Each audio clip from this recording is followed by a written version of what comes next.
Hey everyone, I'm Mark. Thanks for having me today. So the reason I'm here talking to you today is about a year ago, I ended up in one of these, going to this place because of this thing, which is a CT scan of my brain where about 100 million neurons died because I had a stroke. So the next morning, I woke up in the hospital, and I wrote this journal entry, and it took me about 10 to 15 minutes to write this. The reason is I had a stroke in the part of my brain that basically controlled speech and my grasp of the English language. And I got to the point where basically I had, like, if you're learning a second language and you just have the vocabulary, I only had vocabulary. So I could point at things and be like, chair, projector, but I couldn't say, hey, that's a chair over there, or that's a projector, or my name is Mark. I was just Mark. So, yeah. Although the really crazy thing was the programming part of my brain, like the technical part of my brain, was completely unaffected. So like I actually got a text message the morning after, and I was able to just remote into a database and fix like a corrupted database.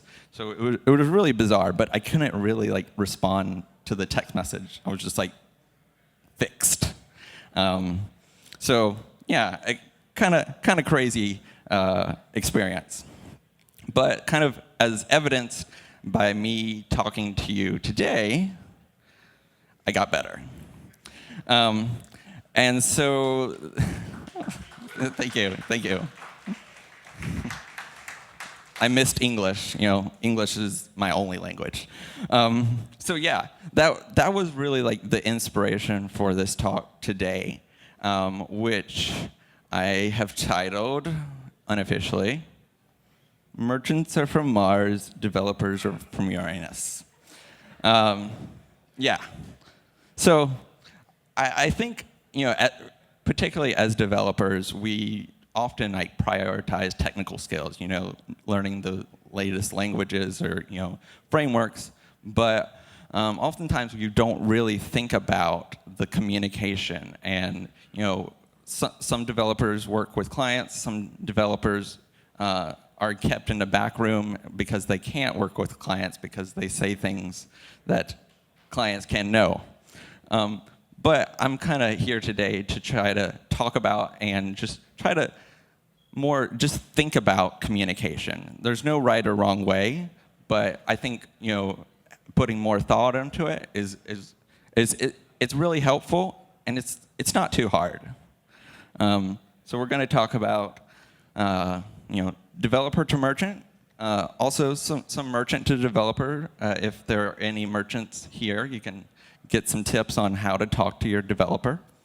And also the case of sometimes, or oftentimes in an agency, you have a project manager or client executive or, you know, someone in between.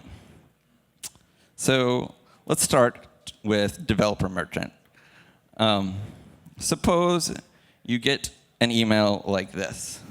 Customer service just called, and a customer reported the checkout isn't working. Help. How many people have gotten those kind of emails? This morning, actually. About 10 years ago, this is probably the response I would have sent, and maybe even a year ago. I checked the site, and everything seems fine. And maybe that's technically true, but that doesn't make the merchant feel particularly good because they're obviously freaking out. And at that point, the merchant's, you know, freaking out, and your response is basically this, you know, it's fine, it's fine. They feel like the site is down, but it's like, no, it's not down. So how could we respond to that merchant email a bit better. First off, I would say just jot off like a quick response of like, hey, I'm looking into it. Immediately let them know that you're there, you're not taking a nap. After that, and after you've been able to look at the issue, here's a potential better response. Hey merchant, I just did a test order on the checkout and it went through, see the screenshot, so there doesn't seem to be a global issue to me, but there may be a more customer-specific issue that they're running into. Would it be possible to get a bit more details or a screenshot from customer service so I can try to reproduce it? As soon as I'm able to reproduce it, I'll be able to dig into it a bit more and get to the bottom of it. Thank you, developer. This email is kind of formulaic, but it really like, from my experience, it makes the merchant feel like so different from, oh, it's fine. And I'm kind of going to break down this email into 5 parts, and I created a silly acronym, RVAR. So the first thing is acknowledge. As soon as possible, just let the merchant know you're looking into it. Reproduce. Try to just, with the information you're given, try to reproduce the issue. You might not have a lot of information, and you might not be able to reproduce it. That's fine. As soon as you're able to reproduce it, or not reproduce it, acknowledge to the merchant that, okay, there's an issue, I'm looking into it. Or if you can't reproduce the issue, ask for specific details of what you can do or what would be helpful for you to reproduce the issue. So, screenshots are amazing. What product the customer is trying to check out, payment methods, anything that might be the difference between it working or not working. And then finally, reassure. Just let the merchant know that you're really taking their issue seriously, even though as a developer it might not look like a serious issue. Because you might look at the checkout and it's like, the checkout is working. I'm not sure what you're freaking out about. But still, just try to tell the merchant, it's like, okay, this is a serious issue, and I'm taking you seriously. All right, so we'll talk about a little bit on the merchant side though, because if you've maybe been in couples therapy or something like that, you know that there's room for improvement on both sides of communication, especially. So let's talk about that initial email and see how the merchant could have responded or informed the developer in a better way. Hey developer, customer service reported that a customer, Susie Smith, with email susie@customer.com, was trying to buy feather dusters with SKU FD123, and she got the error, your payment gateway could not process your payment. See screenshot. Could you look into this and let me know what you find out? Thank you, merchant. Who here would rather receive that email than the first email? Okay, a couple people like the first email. Okay, that's okay. So yeah, and that, this is for merchants. That email is kind of broken down in 4 parts. So be specific. Give as much detail as possible, because if the website isn't just down, the issue could be very isolated. So yeah, be specific. Reproduce. As the merchant, it really helps if a customer reports an issue, if you try to see if you can reproduce it yourself.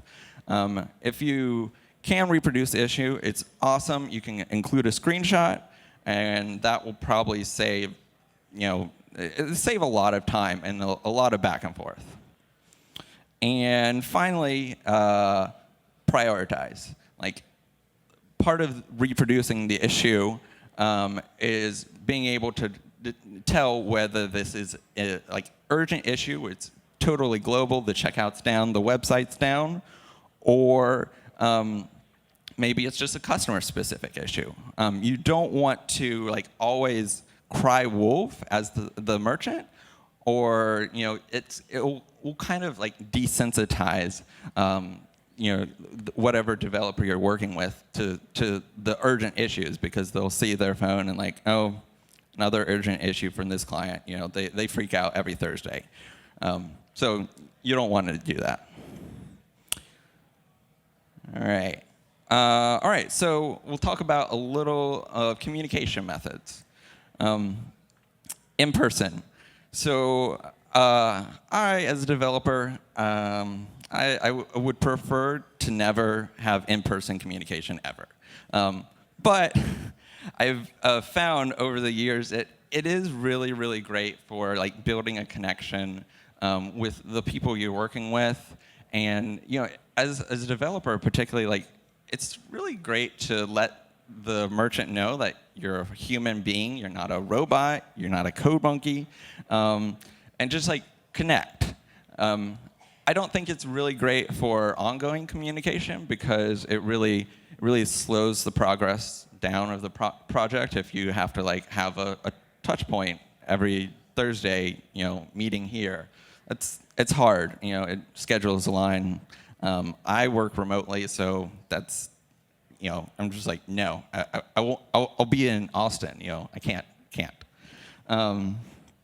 Next thing is like phone or video calls, which are pretty great because they give you that almost in-person connection without you having to drive to a place. Only downside is that if you work remotely, work from home, you have to like brush your hair or put on pants. So use it sparingly. But it is good for ongoing communication, but also I would encourage, especially the merchants, to not try to like force a lot of phone communication. It's okay to have like touch points, maybe weekly, bi-weekly, but don't like at the drop of a hat just call up your developer and say, hey, can you change the color of this font? Like, I can't tell you how disruptive that is to a developer's flow. You're laughing. You're like, you've experienced this. Yes. Everyone has experienced this. Text in Slack. This one is kind of new. It used to be like not a normal thing that you would get a text message from a client, but now Slack has basically normalized almost like SMS. It's not SMS, like direct messaging. We at like Natalico, we don't use Slack for like client communication, because I think there's a lot of undefined expectations around Slack, whether like response time, if a client messages you on the weekend or night, like when you respond, and just our experience is it's hard. And so if you do use Slack for client communication, I would really encourage you to set the expectations up front and say, all right, use Slack for urgent things or these specific things. If it's after hours, you'll get a response, and next business hours, but like really be clear. And finally, email, which is my favorite. I think email is really great for ongoing communication, and because it's asynchronous, which means that you can fire off an email and someone can respond to the email whenever they get it, or whenever they have time, and it just sits in their inbox until they're able to respond to it.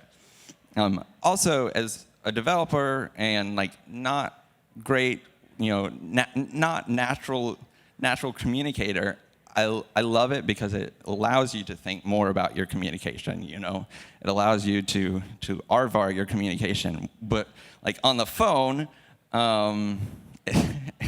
it can be like really awkward and on the spot, and you're just trying to get through it.